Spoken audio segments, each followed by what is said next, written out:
Strādāt un strādāt. Vakar bijām, sastrādājām šitādu sienu. Kāpēc rādu? Tāpēc, kad iepriekšējās galvenajās dienās bija skaļas diskusijas par paneļiem akustiskajiem. Un ka viņi jau sen kā vairs nav aktuāli, un ja kaut ko taisa, tad taisa finierēt.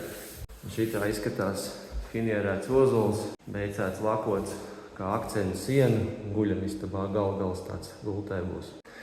Rozešu bloku un naktslampiņas. Dārgi, nedārgi, lēti vai ātri vai kā, bet tas efekts, šitas ir, var redzēt uz rokas fona, ļoti plats nesfinieris, 38 cm. Man liekas, ka ir super skaisti. Te ir 2,80 griezti, ka reiz MDF loksne sanāk.